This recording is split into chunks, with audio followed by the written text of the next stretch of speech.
Okay, we are recording. John, how are you today? I'm not too bad. I'm sort of tail end of a cold, so it's sort of going. And every morning I wake up and think, "Great, it's gone," and then no. But Was it the dreaded cold, or was it it? wasn't the dreaded cold. No, I tested. It wasn't the dreaded cold. I presume that's your home where you're recording Yeah. from today. If not, you've got equally successful friends that happen to have a myriad of discs behind them. That's Yes, that's quite some wall, John. I borrowed somebody's office. No, it's mine. They're all mine. Yes. Wonderful, wonderful. Well, I guess we'll get on to your work as the podcast unfolds. But I'm going to ask you about somebody else's music to start with, and we like to start a playlist with this question. So, John, can you please tell me the song that you regard as having the greatest ever intro, please? This is tricky because as an arranger, my whole life has been dedicated to coming up with intros that are going to catch people's ears. But I narrowed it down to two and then finally to one. You can have the honourable mention as well, John. Well, the honourable mention goes to Cheryl Lynn, Got to Be Real. The arrangement by my friend Jerry Hay and written by Toto and produced by David Paich. And it just grabs you from the moment it starts. And I had that for a while, but then I switched to someone I never worked with, but I actually knew socially. And it's Luther Vandross, Never Too Much, which again is the most magnificent intro. And you hear a record and you think, oh, I wish I'd written that. Yeah. It's not so much I'd written the song, but I mean, as an arranger, you listen to the intro or the hooks and you think, I'd love to have come up with that. Yeah. That's correct me if I'm wrong. It literally starts with a ba ba ba ba bum bum. Yep, bum, bum. absolutely. Oh, perfect. Straight into the groove, and before 1 minute's over, you're hooked. And then when he comes in, it's even better. And lyrically, it's one of them songs that I think you hear like 3 or 4 times, and I'm of an age where that record was a hit when I was in my soul years of the Right. being sort of 14, 15. Woke up today, looked at your picture just to get me started, and then it's just that the whole of that, the lyrics, they're written in such a clever way. They're so hooky. Every single part of that song just delivers, doesn't it? Yeah, it's quite wonderful. It's interesting because, as I say, I never got to work with him. He's somebody I'd love to have worked with, but he was a friend of my flatmate in Los Angeles when I was traveling between Los Angeles and London. And I sat and asked him once, he'd just been on the Grammys with a female singer who I won't name, but who I've never really particularly liked. And she sounded amazing. And I said to him, I saw you last night. How did you make her sound so good? And he said, I'm a backing singer. I can make anyone sound good. Well, that's true though, isn't it? It really is. I mean, it's sort of, he knew exactly what to do because that was his job. He was there with Michael Jackson. He was there with that one and this one. With David Bowie. Like everyone, yeah. It's once you hear it once as well, you hear Young Americans and you know that he was a young, and you know that's Luther Vandross. Absolutely. However many backing singers are in that, he shines above them. His voice is absolutely spectacular. Well, this is a thing. I primarily, apart from a saxophonist, I've worked as an arranger through pop music and film and a composer as well. But I'm always listening to, if I hear a record, I'm listening to, who's that on drums? Who's singing backing vocals? Who's playing that sax solo? Why is the guitar doing that? So it's the nuts and bolts of the record. And people have said to me, doesn't it ruin your enjoyment of the record? And I say, no, on the contrary, it enhances it because you're getting your teeth into it. You're not just hearing it as oral wallpaper. You're really getting into the record and into the mind of the person who put it together. And it fascinates me. One of the things that I'm really excited to ask you this, because I think you're the first guest I've had on here that's an arranger, and I often ask current pop stars and songwriters that that are playing the game a little bit with.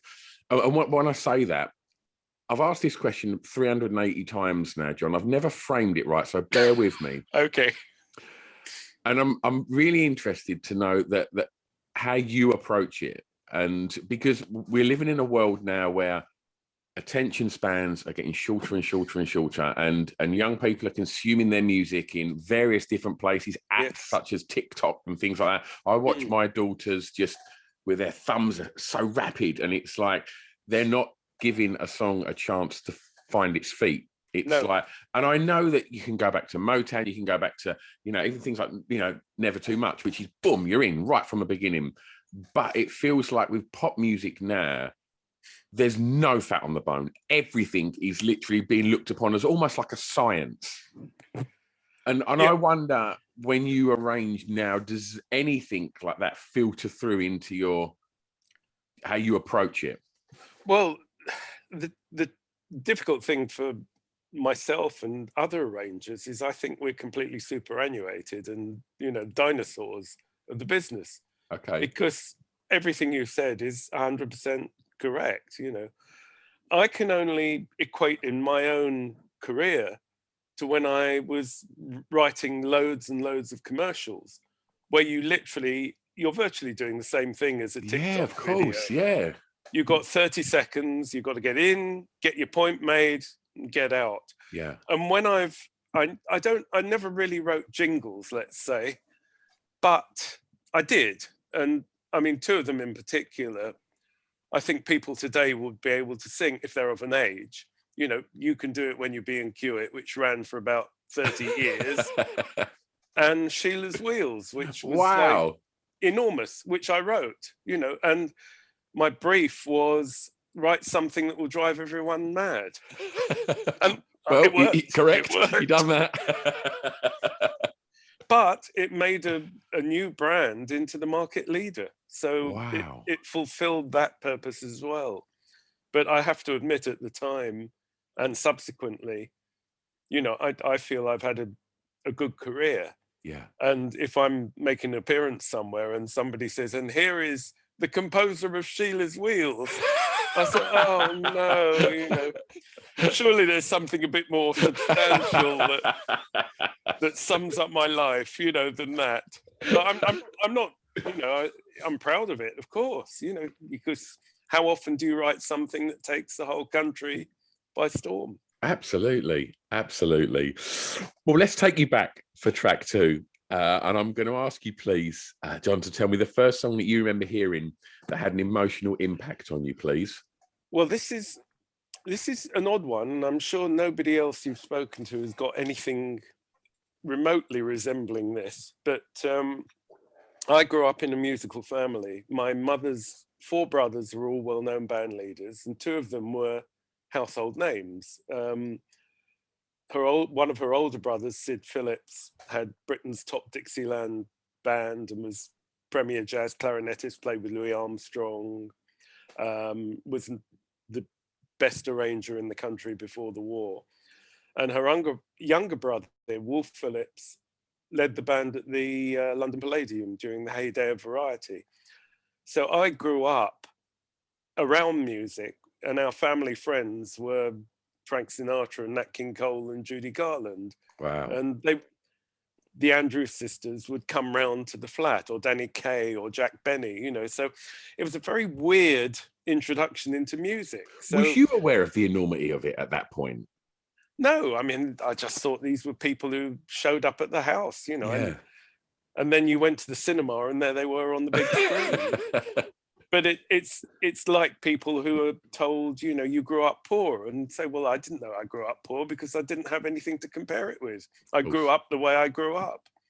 And in retrospect, it was wonderful because I started playing 78s at the age of 2 or 3 when I could reach them. I wasn't throwing them across the room or jumping up and down on them, So the first record that really made an impact on me was a record by the Charlie Barnett Band called I Don't Want Anybody at All. And it's a song that was written by the great Julie Stein for Roy Rogers and Trigger. Okay. And the backstory, or the later story, I got to work with Julie Stein. And I always fantasized that I would tell him this. And he'd go, how do you know that song? Nobody knows that song. And we'd bond. And he'd play it and we'd be like bosom buddies immediately. Yeah. And then when I got to work with him, I trotted out my line, I knew this song, first song I ever knew, I Don't Want Anybody at All. And he looked at me and said, nobody knows that song. How do you know that song? And he turned to everyone else and said, listen to this, you'll never believe it. And he sat down and started singing it and playing it at the piano. And he got to the middle and he said, I can't remember it. And I ran over to the piano and I sat down and I played it along with him. Wonderful. And at the end, he hugged me and he said, boy, we're going to get along. And we Perfect. did. Bosom buddies. Yeah, so that was really, and honestly and truly, the first song I ever really knew. Oh, I knew it off by heart at the age of 3. When other kids are singing Heads and Shoulders, Knees and Toes, I'm singing 1940s standards. Glorious. You said it was a musical house, and obviously, the family were very musical. With that in mind, was there sort of pianos and instruments laying around the house? There was a piano there, of course. My mother played. She learnt by looking over her brother's shoulder, which is how my other uncle learned how to play. And I sort of learned by looking over her shoulder as well. But I started formal piano lessons at 7. And I got pretty good. I got up to 11. And my teacher decided to get married. So they put me in with the school music master. And in the first lesson, he said, right, your fingering's all wrong, your posture's wrong, your technique is wrong, your interpretation. We're going to start again from the beginning. And I went, oh, no, we're not. And that was the last formal music lesson I had at the age of 11. And since then, I fancied a saxophone. I asked my uncle to get me a saxophone. I taught myself it and I did the gig the next night. Wow. Terrifying. It must have been absolutely ghastly. And where was home? Where did you grow up? I grew up in North London, in Edgware. Okay. Happy memories of that? Oh yeah, terrific. And one of the great things, of course, was that, as I say, the age of 12, 13, I started joining bands because that's what you did in those days. If you played an instrument, you wanted to find like-minded people. Of course. And virtually everybody I worked with went on to be something in the music business somehow, either as a producer or an engineer or a player. One local group turned into Yes, and one turned into Free, and one turned into one guy wrote Walking on Sunshine, and another guy wrote all the Endurance hits. So wow. These are the people I grew up with. That was my milieu, if you like. Yeah, that's a splendid gang, isn't it? Well, it was wonderful because I never felt... It's interesting because when I was 12, 13, I joined a group of 16, 17-year-olds as a sax player. Mm. And now I can't imagine a group of 17-year-olds tolerating a 12-year-old. Hello, everybody. I'm small. It's just mind-boggling, but they accepted me, and I just went on from there, I can't imagine, though, that there was many gangs of 17-year-olds that had access to that many saxophonists, though. I'm sure that was the thing about the whole scene. There were only about half a dozen people, because everybody who bought saxophones just wanted to be a jazz musician, basically, which I did. I played jazz, but I was interested in pop music as well, and blues and what became soul and funk, and I wanted to play that sort of music. I still do. I still want to play that music. So I gravitated to blues clubs and soul venues and soul singers. And I was able to forge relationships with people like Peter Green. And so when he left Fleetwood Mac, we joined up together. And, did a lot of gigs together. How was that? I mean, Amazing. That's that is a phenomenal musician, and to walk away from a band, at that point, it's a brave move, and to then carry on and do what he'd done. Like, how was it working with him at that point? Well, I loved it. I mean, I met him I spent a lot of, because music was never going to really be a career for me. It was fun, so I would go and jam, and in those days you could go places and sit in with people. The big stadiums and the managers and the minders and keep away, you're not on the guest list. Yeah, that was all in the future. Those days you'd go to the back room of a pub and you'd see Jimi Hendrix or Cream or Fleetwood Mac. yeah. So you got to know them all because you go to all their gigs. So when Peter left Fleetwood Mac, he came down to Brighton to do a benefit festival, which I was also playing on, and we played together. And immediately it was musical rapport. Yeah. I don't think he got from, his surroundings in blues bands, because it was much more adventurous. It was sort of psychedelic and freeform, and we bonded, and that was it from May till December that year. We worked together, we recorded together. It was for a 20-year-old, it was out of this world. Incredible. Out of this world. Well, let's stay in the early years for track 3, and I'm going to ask you, please, John, to tell me the song that reminds you of your time at school, please. Well, that's an interesting one, because I started at City of London School. I got a scholarship in 1961, and the record that was big, let's say, that day was Breaking Up Is Hard to Do by Neil Sedaka. Yeah. And whenever I hear that, I'm immediately transported to my first day at school. So, and it's still a great record. Yeah. So I'd say Breaking Up Is Hard to Do by Neil Sedaka. Wonderful. You said something a moment ago that early on, like, music was never a career choice. No. So at school, what did you want to be? Well, I sort of thought I'd go into writing and English. I did an English degree at university, and then I went on to do another English degree, which I never finished, at London University, which was probably a big mistake, because I had access to all the bands in London. So I was gigging every night. That sort of took over. But I never thought of playing. It's very interesting when you get what I consider I got a gift, because everything I've done in music is self-taught. And the thing about a gift is you can use it or you can abuse it. And I know lots of people who have natural talent who never do anything with it. Yeah. But I would show up at clubs. I just wanted to play music, So when I started learning flute and clarinet, because it gave me more options. So I would go to folk clubs and I would sit in with, like, John Martin or Bridget St. John or Nick Drake, and then I'd go to Dixieland gigs and play my clarinet, and then I'd take my sax to blues clubs and I'd be playing with blues singers. So without really thinking about it, I built up this huge network of musicians that, quite a lot of them became cult figures now, like Absolutely. Nick Drake. Yeah, I mean, who knew? He was just a guy we played with. Peter Green and Nick Drake. I mean, these are. I know, it's mind-boggling. Mind-boggling.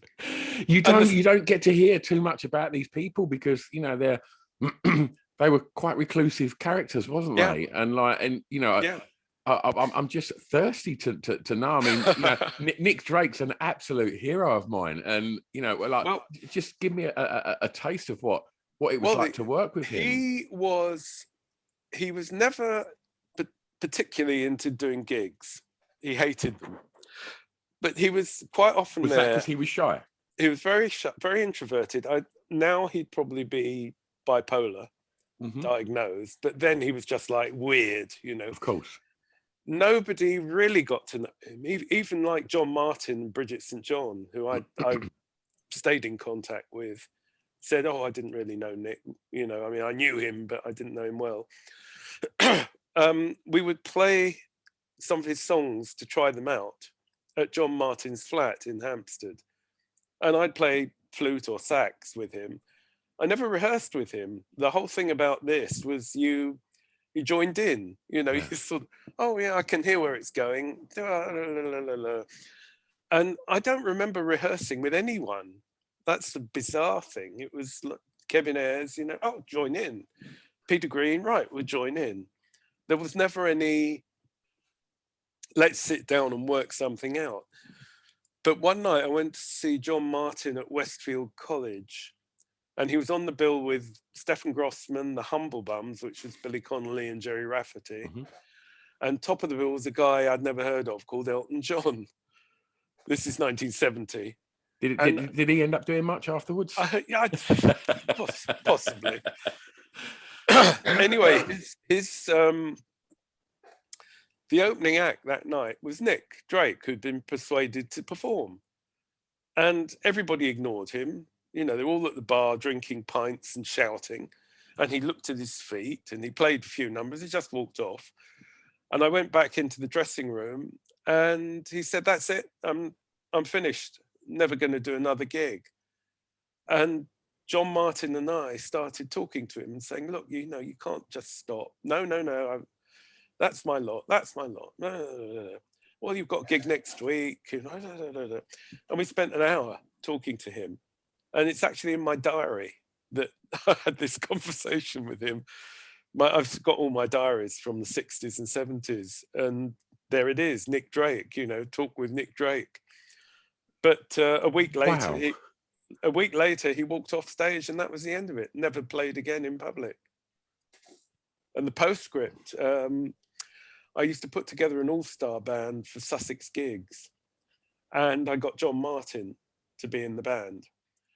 And I said to John, "Who else can we get?" And he said, "Well, try Nick, you know, see if he's changed his mind." So I phoned him and he just said, "I don't do that anymore," and hung up. You know, that was the end of that. That's the last conversation I ever had with him, I think. That was 1970. Yeah, October 70. That's right. Wow. Incredible. Okay. So that's me and Nick Drake, you know. That's People incredible. ask me, what was he like? And I said, I just don't know. You know, Yeah. I mean, I never sat with him and had a conversation about life, you know. I think that's why there's so much mystique around him. Because you speak to, you know, anybody that sort of, you watch these documentaries and they're hard to get anything of real substance together because most people kind of echo what you said of like, I just didn't really get to know him. Like he was that insular and yeah. No, wow. it was, and also the thing was that he was talented, but so was John Martin and Bridget St. John and Andy Fernbach and Gordon Giltrap and Stephen Grossman, and they were all around. So you didn't actually sort of make time because you thought, well, same with Hendrix, you know, you think they're going to be around. Yeah. And then when they're gone, or Amy, you know, when they're gone, you think, I wish I'd spent more time with them. Yeah. Wish I'd, you know, burdened myself with them and got to know them that well. But that's life, I guess. You know, you don't know what's around the corner. And seeing Hendrix in those very early years in the clubs, like, was it apparent from you know, I'm asking you your opinion on this because obviously you've listed so many people that were floating around in that scene that, you know, if you wasn't gigging with, I'm sure you was watching and was very aware of. Like seeing Hendrix, like very early on, was it apparent that there was something a bit special going on here? Oh, straight away, yes. Yeah, I mean, he was unlike anyone in this country, definitely. And the interesting thing about him that doesn't get pointed out that often, he was literally plucked out of New York and dumped in London. And he didn't know a soul. He literally did not know anyone. So he would show up at gigs for other people, not his own gigs, because he wanted to get to know people. So, for example, a great guitarist who was in my band, John Etheridge, who was 19, he turned up at one of his gigs, and I love your guitar playing, and they hung out and they became mates. And Hendrix once said to him, "What do you think of the guitar on my new album?"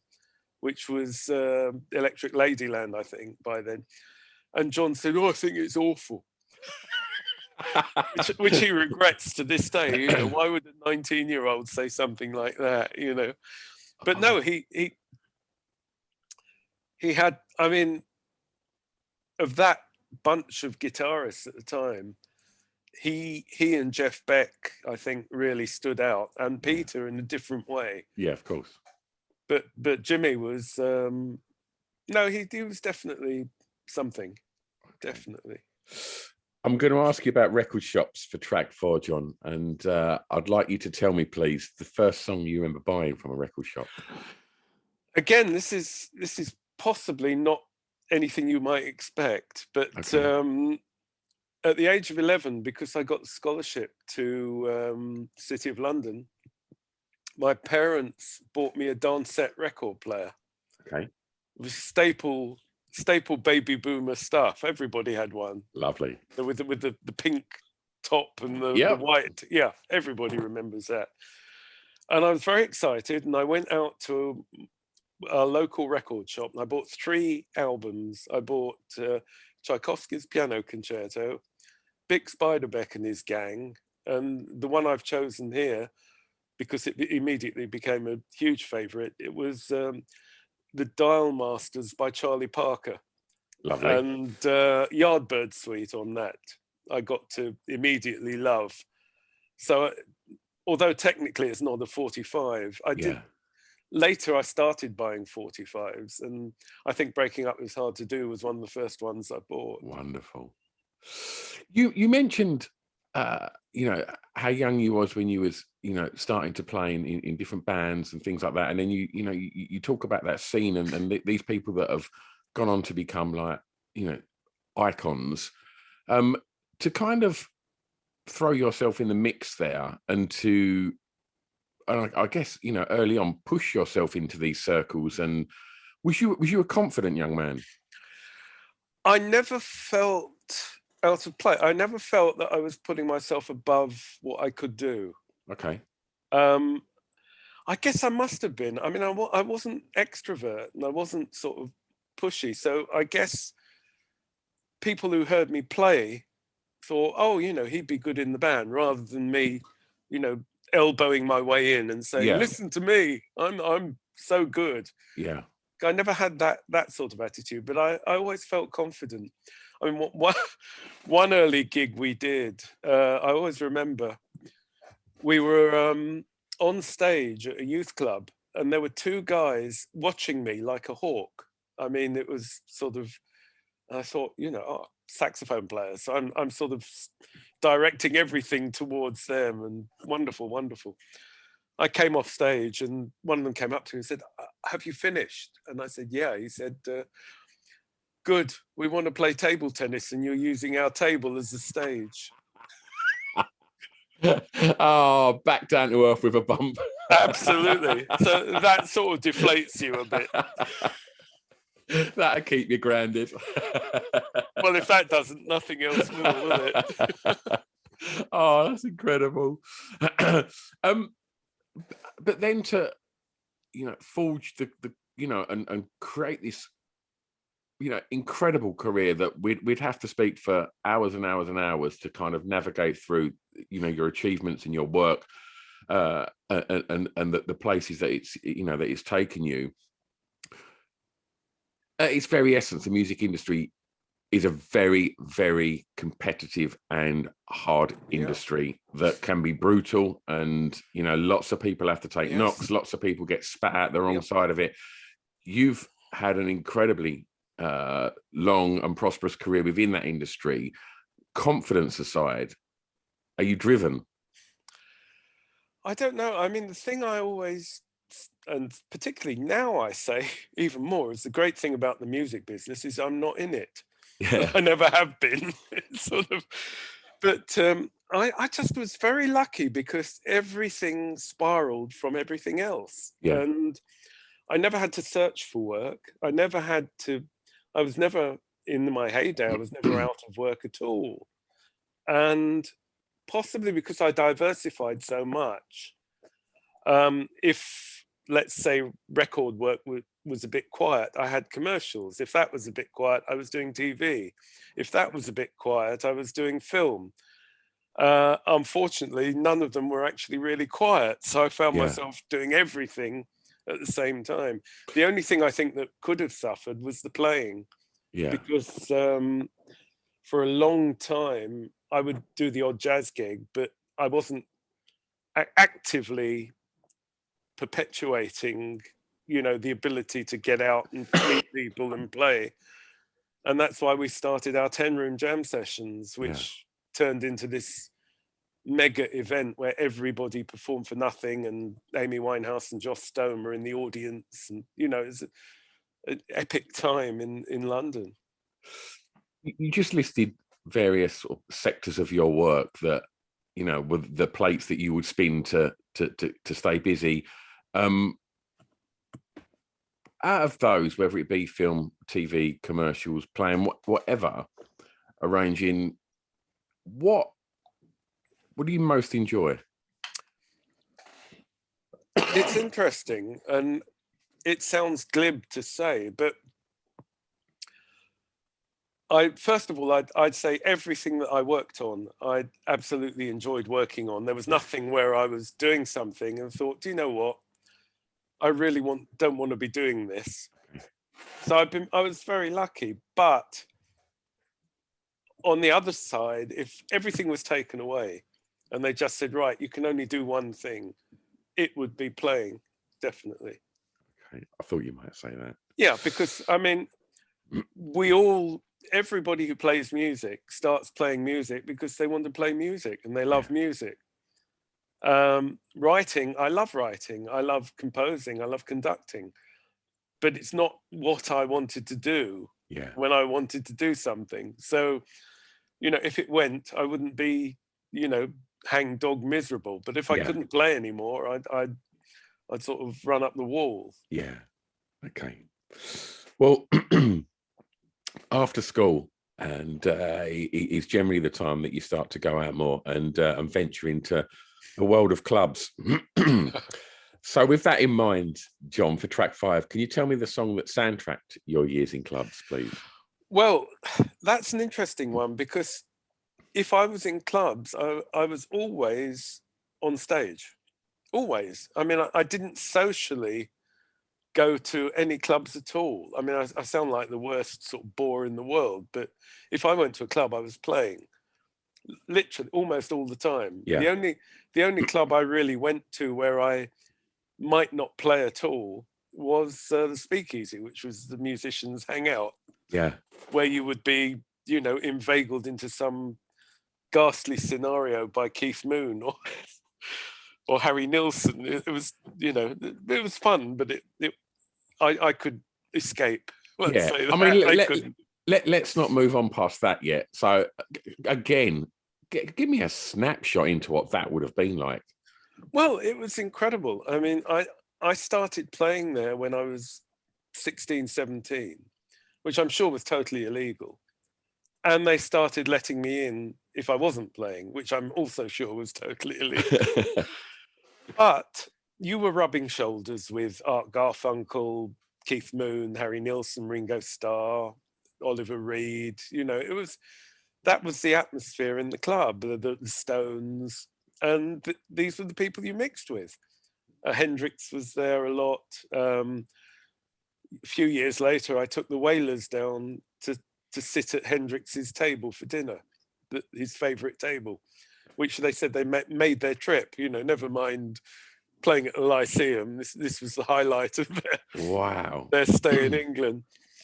But no, going back to your question, I was basically, when I started playing, I was in blues bands, and we would play clubs, and obviously our repertoire was, the classics, Sonny Boy Williamson, Muddy Waters, whatever. And the particular track I picked here, which fits into my own life as well, is Hoochie Coochie Man by Muddy Waters. Yeah. And the backstory to that is the first band I played in, it was one of the main songs that we played. 7 years later, 8 years later, the same band reunited at my 21st party to play that tune, backing Muddy Waters. Wow. Who played at my 21st. Go figure. Muddy Waters played at my 21st birthday party.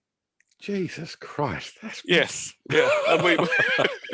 And we played a whole set, together. I mean, apart from with his band, he played a whole set with my original band, singing all his hits.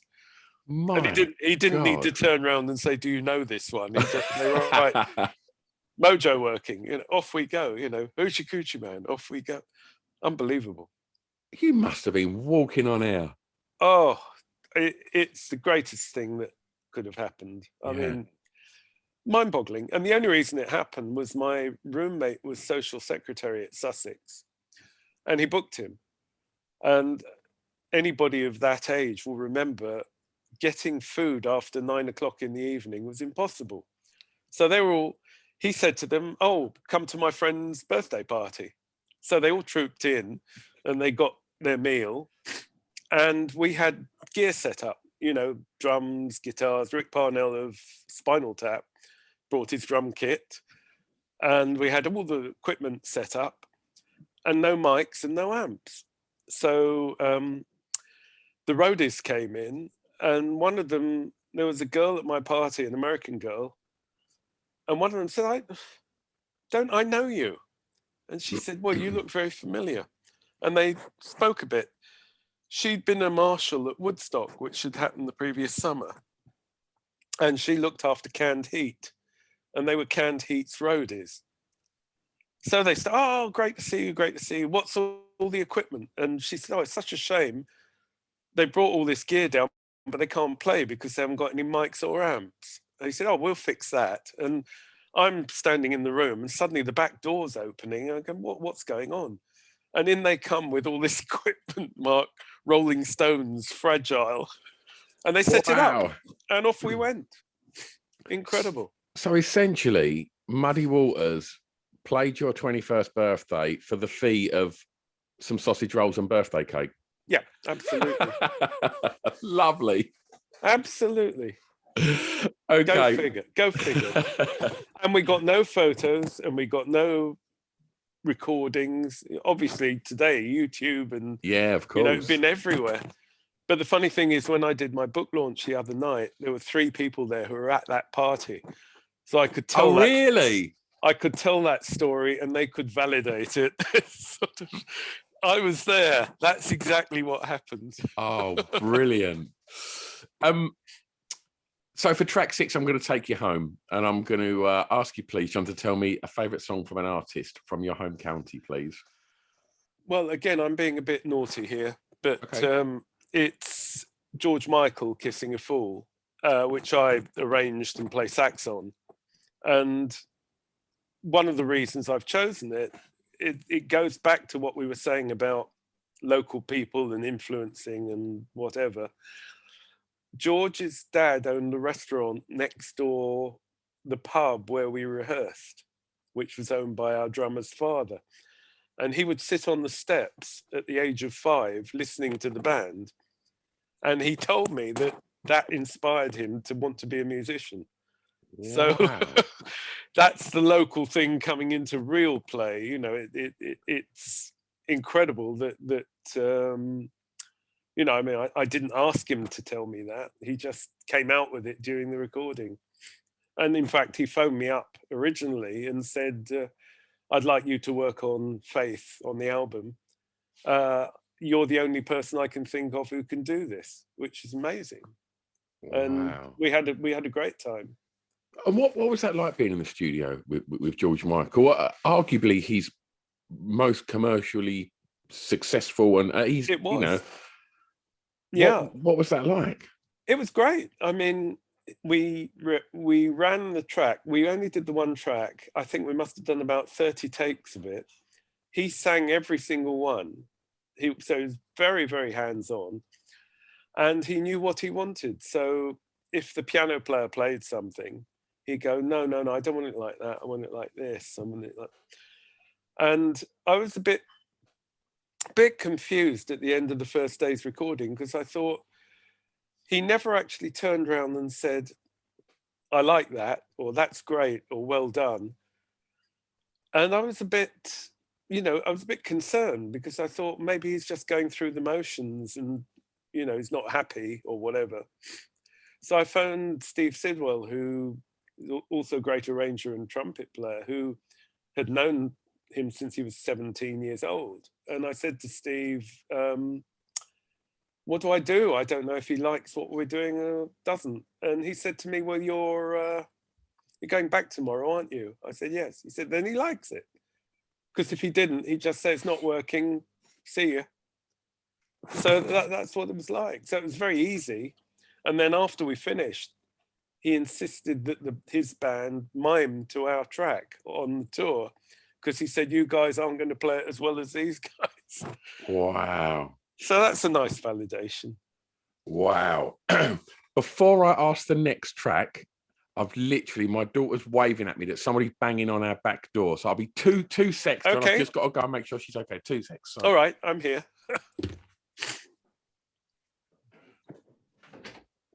Mate, you're right.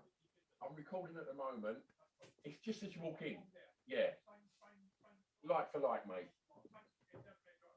Appreciate it. Thanks, mate.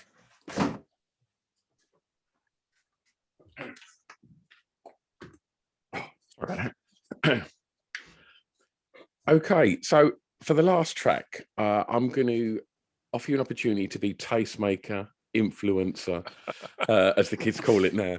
And yeah, I'd ask you, John, please, to tell me a song that you think many people may not know that you would like them to hear, please. Well, this is an interesting one, because it's so difficult to sort of think of something off the top of my head. But one thing that always springs to mind, that I always try to play to people, because people often ask me, what's the perfect sort of pop record? And they're always surprised when I tell them my take on it, because to me it's got everything, and it's really, really simple. I mean, there's probably, unbelievably simple, and it goes back to the 50s. And it's produced by the great drummer Earl Palmer, who's the drummer on the track as well. Star of the Wrecking Crew, plays on every Phil Spector record, and became a good friend of mine, and we played together in Los Angeles when I lived there.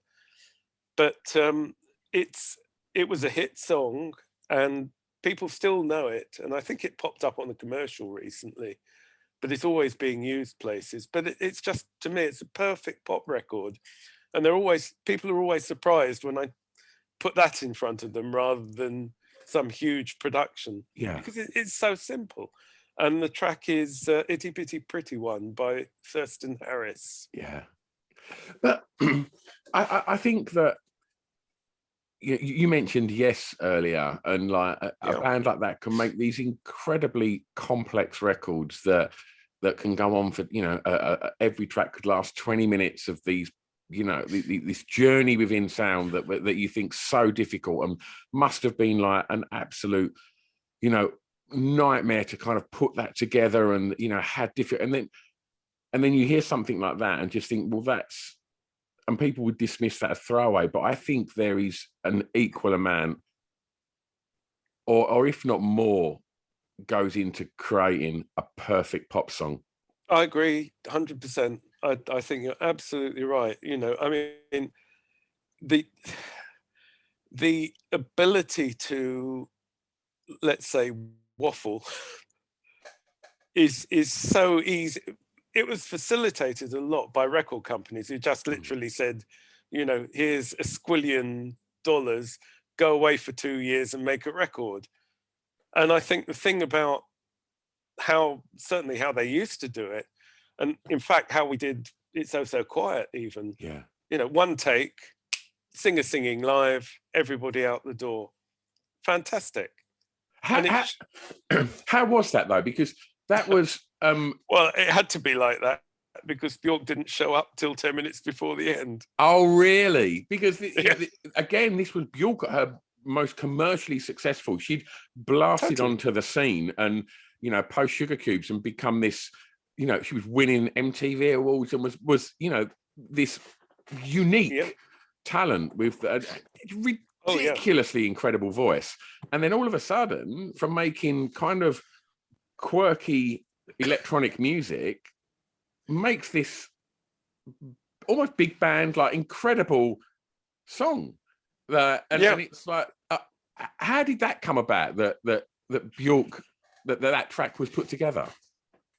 Well, it was a B-side of a Betty Hutton record, and one of her fans sent it to her and said, "I think this would be great if you did it." And she went, "Yeah, why not?" You know, so I got the call. And I put the band together. And as you know, most recording sessions are in 3-hour blocks. So we had booked 10 in the morning till 1 at Angel. And I'd written the arrangement for my big band. And we rehearsed it a couple of times. And she wasn't there. And I said to the producer, you know, "Is she on the way?" He said, "Well, she's just looking for her shoes. And then she'll be with us." You know? And it literally went 10 o'clock, 11 o'clock, 12 o'clock, 12:30. And by then I'd just given up, you know, because most of the band had been booked on other sessions for the afternoon. And she came through the door at 10 to 1 and, you know, smiling and said, "What are we doing?" And I said, "Well, what we're doing is hopefully doing the track because they all go in 10 minutes. So, oh, okay." So she went into the vocal booth and I went like that. And 4 minutes later, we had the record. One take. One take. Wow. No mistakes. No, you know, could we try that again? Nothing. And what First a vocal take. that is as well. Oh yeah, it was live, and I'm conducting. The band couldn't hear her. The drums, bass, guitar, and piano could hear her. Yeah. I could hear everyone. The brass could only hear the drums and bass, nothing else. And she could only hear the rhythm. I mean, it was, you know, all boxed off. And wow. Yes, yeah. And it worked. It worked. Whatever come out the other end was glorious, mate. And it still sounds it. It sounds like everybody just, you know, giving it one. It's amazing, amazing. Well, we put together a Spotify playlist to accompany the podcast, John, and we'll fill that with your choices and some of the other records that we've spoken about today. Fantastic. So, looking ahead to the rest of this year, what's happening? Well, obviously, I did my work on the Bond film, No Time to Die, for Hans Zimmer. I wrote arrangements for all the brass and then conducted all the brass in the film. And then lockdown happened. So I thought, finally, because people have been driving me mad, you know, write a book. Oh, one day I thought, right, well, this is the day I sit down and I write. And 290 pages later, I've got my book. So the next few weeks or months are taken up by talking about that and, you know, doing live events and playing a little bit and talking about telling stories. You know, there are so many that hopefully I don't repeat myself too much. How do you even start? Because when sort of doing my research for this, as I said earlier, it would take hours to navigate through your career and the tangents that it's gone in and around. But how do you, how did you? I'm actually asking the practicalities of how did you start to kind of work out how you're going to write a book? Well, the interesting thing was I had in my head mapped out the idea that I would obviously start with my family background, then school days, then early bands, then getting into Hot Chocolate and Van Morrison, you know, Monty Python, and they were obvious things to do. But as soon as I got to the end of that little section of my life, which, let's say, takes me up to 1981, I realized that I couldn't go chronologically anymore because I was diversified so much. So I broke everything up into film work, commercials, television, live gigs, record arrangements, and whatever else was left over from that. Yeah. And then it worked because I didn't necessarily have to be chronological about it. I could be thematic and say, well, I did lots of TV drama. I'm going to talk about TV drama. Then I did lots of variety specials. So I'll talk about variety specials, which don't exist anymore. So I would be producing Spandau Ballet and Duran Duran and people that you wouldn't associate with my work, you know. Sure.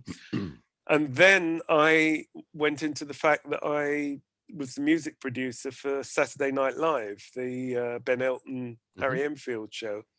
So all the groups that I worked with on that, like Slade and the Moody Blues, and Nils Lofgren and the Damned and the Stranglers, you know, you never knew who was going to come in. And that was exciting because you weren't necessarily arranging anything, but you were functioning as a producer for television. And what an anarchic show that was as well. It was a great show. It was a great show. And I even did Tis Was, you know, which was even more anarchic. Well, speaking of sort of, you know, anarchic people that kind of, you know, buck the trending comedy, you mentioned it a moment ago, and there's no better way to kind of close this podcast than referencing probably the most iconic closing scene in a film ever, which is Life of Brian and Always Look on the Bright Side of Life. Can we just before we wrap it up, I'm aware of how much sort of time I've taken up yours already, John, but just give us a snapshot as to what that was like working with Python then. Well, it's been an ongoing thing, and I'm really happy to say, you know, I'm still close with all of them, which is unbelievable, you know, nearly 50 years later. Yeah. But very briefly, I started out with them by appearing on an album of theirs, which was Matching Tie and Handkerchief. And a lot of people today won't realize that pre-VHS machines, the only way you would experience a Monty Python sketch was by buying a record, because they didn't repeat them on TV. You couldn't keep them. So you had to go and buy the record. So the record sold well. And I went to appear on Matching Tie, and I fell in with all of them and got friendly. And then for the next few years, I was on the inner circle with a couple of other guys, Andre Jacquemin and John Dupre. And we were the go-to music people for Python. And so I did the Ruttles, and I did the live shows, the Amnesty shows, the Secret Policeman's Ball. And then I was a Mountie in the Lumberjack song. No way! Oh yes, you can see me on singing away on I'm a Lumberjack on wonderful the 40th anniversary show. But I got involved with Brian, and they didn't have an ending. And I was at script meetings, so I saw all this going on. I don't know why I was at script meetings, but I was. And I saw, you know, well, maybe he'll escape, maybe he'll this, maybe he'll that, whatever. And Eric wrote a little song, and he phoned me and said, I've got a little song, I think it'd be good for the end. He sent it to me. And the other guys were very much, it's not very good. No, I don't know. 20 seconds would be enough. Sort of. And Eric just said, go for it. And I thought, well, because it felt like an old Hollywood musical number, I'll give it the whole Hollywood treatment, which I did. And that became the end of the film. And George Harrison produced the record, and he loved it, you know, and it went from there. And then suddenly it was an anthem for football grounds, and then it was suddenly a funeral song, and it's just lived and lived and lived. And to me, the thing about it, the important thing, because obviously I arranged it and conducted it, and I'm also one of the whistlers with Fred Tomlinson Singers, so I'm on the soundtrack. Incredible. But the important thing for me was always that the musical arrangement had to be serious. you couldn't make it jokey because people know it's a joke. So somehow giving it a dignity enhances the joke. Yeah. And if you just went, it would just be a, waste of time. Yeah. It would be like those Not the 9 o'clock news ABBA sends up, which are very funny, but you never want to see them again. You don't think, I must go and revisit that, or Kate Bush, I must go and see that one again. But Brian, it's the perfect ending, and people absolutely love it still. It's lives on and on and on. It'll go on much longer than me. John, it's been an absolute delight to sit and just listen to you talk. It's been an incredible experience. I can't thank you enough. My pleasure. John, if people want to find out more about the book, where's the best place to go, mate? Well, it's called Hidden Man. It's Equinox Books publish it, and there's a site. Their site has got a whole page on it with quotes. I can't believe the people who sent me quotes, but unbelievable, about me writing the book. And I got Quincy Jones, Hans Zimmer, Jeff Goldblum, Michael Palin, Terry Gilliam, John Batiste, Joss Stone, Jim Carter from Downton Abbey. They've all written something for the book. So beautiful. Amazing. I'm stunned. And so the website will be Equinox Books website. If you put in Hidden Man, Equinox Books, it's all there. Well, we'll find the link.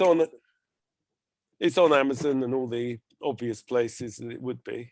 Wonderful. We'll put the link to it in the notes for this show. So I'm sure that when people have finished listening to this, you're going to make a lot more sales there, because it's just a snapshot of an incredible career. Well, there's so many stories, and there's something for everyone, because I go back to Charlie Chaplin and I go up to Pharrell and John Legend, with everybody in between. Amazing. John, thank you so much for your time, mate. It's my pleasure.